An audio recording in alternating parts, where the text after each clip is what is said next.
US immigration and customs enforcement ICE ধারাবাহিকভাবে দেশব্যাপী গুরুতর ফৌজদারি অপরাধে দণ্ডিত অবৈধ অভিবাসীদের গ্রেফতার অব্যাহত রেখেছে।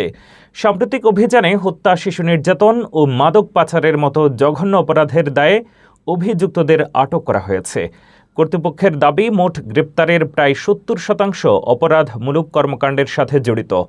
এই কঠোর আইন প্রয়োগের ফলে জননিরাপত্তা বৃদ্ধি এবং খুনের হার সর্বনিম্ন পর্যায়ে নামিয়ে আনা সম্ভব হয়েছে বলে সরকারি পরিসংখ্যানে জানানো হয়েছে।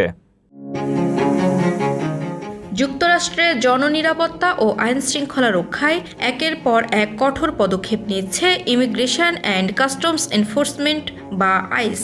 সম্প্রতি তারা দেশ জুড়ে পরিচালিত বিশেষ অভিযানে এমন বেশ কিছু অবৈধ অভিবাসীকে গ্রেফতার করেছে, যারা হত্যা ও শিশুদের ওপর যৌন নির্যাতনের মতো গুরুতর অপরাধে দণ্ডিত।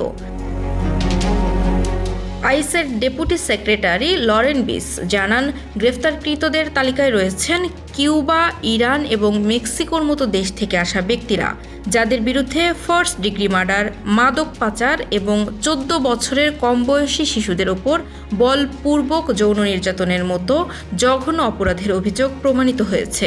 সংস্থাটির তথ্য অনুযায়ী আইস কর্তৃক গ্রেফতারের প্রায় ৭০%ই এমন ব্যক্তি যারা যুক্তরাষ্ট্রে ফৌজদারি অপরাধে হয় অভিযুক্ত নতুবা দণ্ডিত।